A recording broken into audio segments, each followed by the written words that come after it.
नमस्कार स्टूडेंट्स, इस वीडियो में हम पढ़ेंगे गोल्जाई ऑपरेटर्स के बारे में। आइए पढ़ते हैं। तो गोल्जाई ऑपरेटर्स को डिस्क्राइब करने वाले साइंटिस्ट का नाम था कैमिलो गोल्जाई। और इसमें गोल्जाई ऑपरेटर्स में हमको क्या दिखाई देगा? हमको दिखाई देगा बहुत सारे वेसिकल्स और सिस्टर्न्स, जिनको नाम क्या दिया जाता है? सिस्टर्न्स, जो कि एक के बाद एक अरेंज्ड हैं, एक दूसरे के पैरेलल। तो आपको दिखाई दे रहा है यहाँ पर बहुत सारे मैंने बनाए हैं ऐसे। देखो ये सारे के सारे क्या हैं? ये सारे के सारे हैं सिस्टर्न्स। ये रहे, ठीक है ना।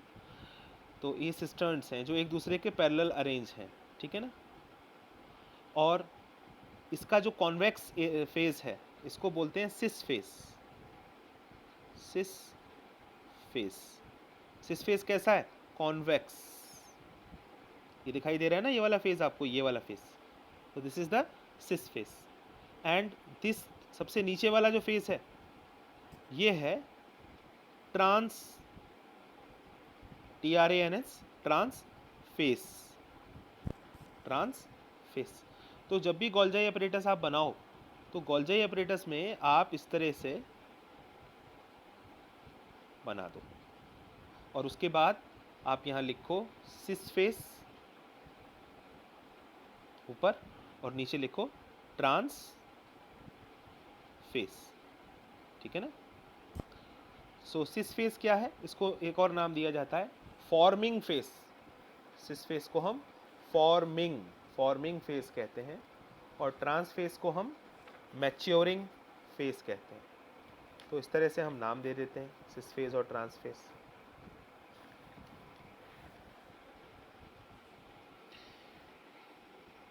फॉर्मिंग की स्पेलिंग कहीं लिख देता हूँ, यहाँ लिख देता हूँ forming. FORMING, forming face. And this transfer is the maturing face. Mature होते हैं यहाँ पर जो वेसिकल्स हैं, ठीक है ना। तो ये डायग्राम आपको ध्यान रखना है और बाकी और कोई डायग्राम भी मैं आपको दे दूंगा सिंपल, जिससे आप कर सकते हो। बट ध्यान रखना है कि स्ट्रक्चर कुछ ऐसा होता है। अब आगे चलते हैं। These membranes often have connections with the membranes of the ER। तो जो गोल्जाई अपरेटस है, कई बार ये देखा जाता है कि गोल्जाई अपरेटस की जो मेम्ब्रेन्स हैं, सपोज ये देखिए, फिर से बना देता हूँ, ये मेम्ब्रेन्स जो हैं they are often connected with the ER। Suppose यहाँ ER है तो ER के साथ इनका कनेक्शन रहता है साइडवर्ड्स। So we see that they have some connection with the ER, endoplasmic reticulum, and therefore constitute another portion of a complex cellular membrane system। तो अगर ये एक कनेक्टेड हो जाती हैं ER के साथ तो फिर ये एक सिस्टम बन जाता है ना, जहाँ दो अलग अलग ऑर्गेनल्स मिलके काम कर रहे हैं, ठीक है ना। तो यहाँ पे इसका कहने का मतलब ये है। तो आई थिंक ये पार्ट आपके समझ में आ गया होगा। कनेक्शन विद द ER आपके समझ में आ गया होगा, क्योंकि एंडोप्लाज्मिक रेटिकुलम और गोल्जाई एपरेटस अगर कहीं से कनेक्टेड हैं तो ये कनेक्शन हो गया। और अगर वो दोनों कनेक्टेड हैं तो उसका मतलब वो सिस्टम की तरह एक्ट कर रहे हैं, है ना। तो ये है सिस्टर्न्स क्या होते हैं, वो भी पॉइंट आपके समझ में आ गया होगा, है ना। ये सारे सिस्टर्न्स थे, ये सिस्टर्न्स थे। इस तरह से ये सिस्टर्न्स हैं जो आपस में कनेक्टेड हैं। नेक्स्ट पार्ट पढ़ते हैं। The material synthesized near the ER is packaged and dispatched to various targets inside and outside the cell through the Golgi apparatus. तो मान लीजिए कि ये दोनों अगर मिलके काम कर रहे हैं, एंडोप्लाज्मिक रेटिकुलम और गोल्जाई एपरेटस, तो जो भी मटेरियल एंडोप्लाज्मिक रेटिकुलम से बाहर आ रहा है, जो भी मटेरियल निकल के आ रहा है, वो किधर जाएगा? गोल्जाई एपरेटस के पास जाएगा यहाँ से, और गोल्जाई एपरेटस में जाके इसकी प्रोसेसिंग होगी, है ना। तो ध्यान से रखिएगा गोल्जाई एपरेटस क्या क्या काम कर सकता है। देखिए, कोई भी मटेरियल गोल्जाई एपरेटस के पास आएगा सबसे पहले तो वो क्या करेगा? उसको स्टोर करेगा। सबसे पहले वो करेगा उसकी स्टोरेज। कहाँ से आ रहा है मटेरियल? एंडोप्लाज्मिक रेटिकुलम से आ रहा है। जैसे क्या आ रहा है?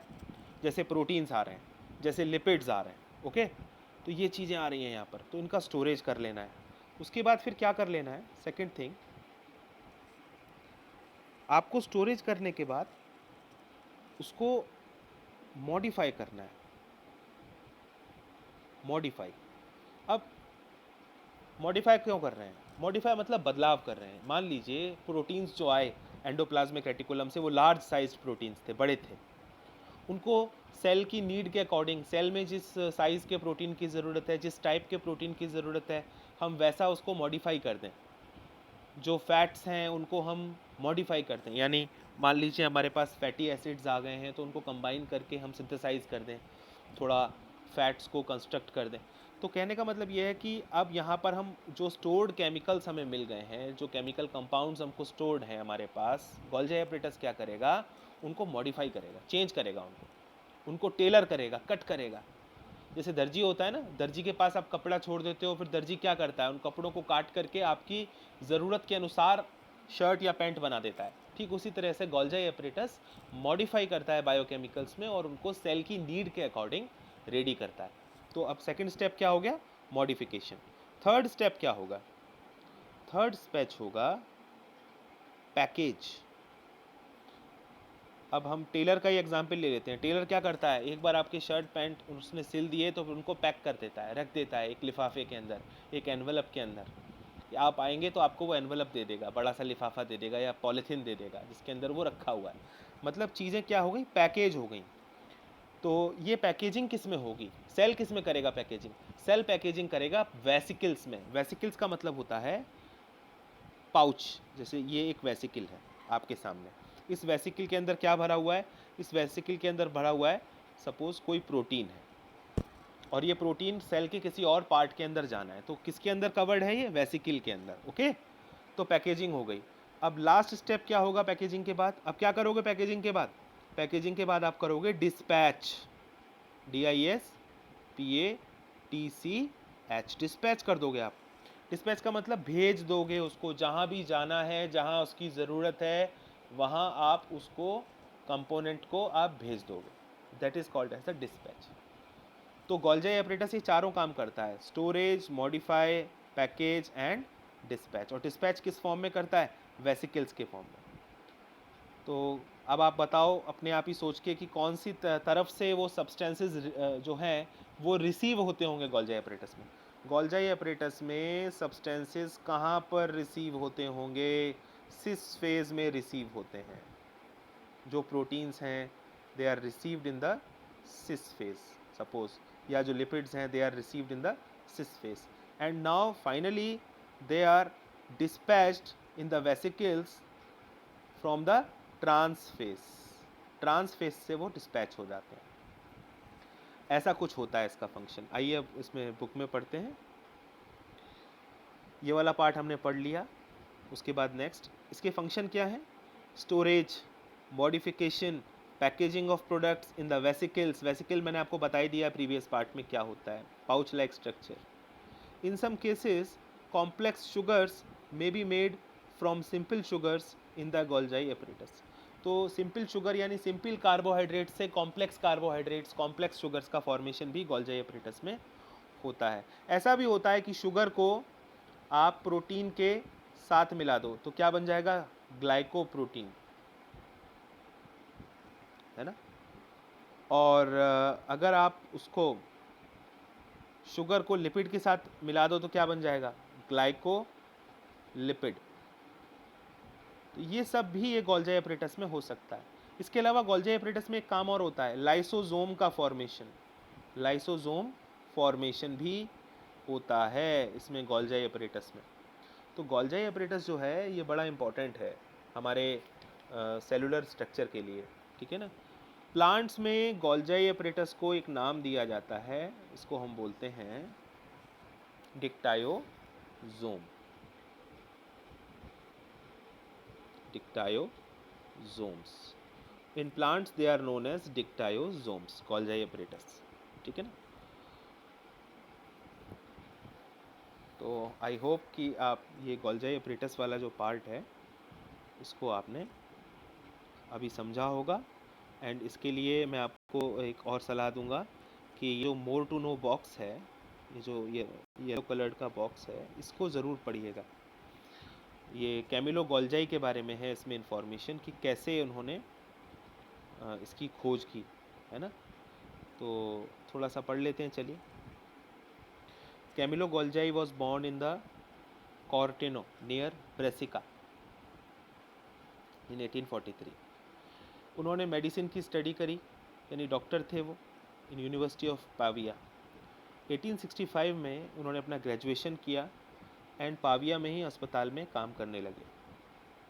तो उस समय बहुत सारे इन्वेस्टिगेशंस चल रहे थे नर्वस सिस्टम की स्टडी को लेकर के। 1872 में उसको चीफ मेडिकल ऑफिसर की जॉब मिल गई, और कहाँ पर मिल गई ये?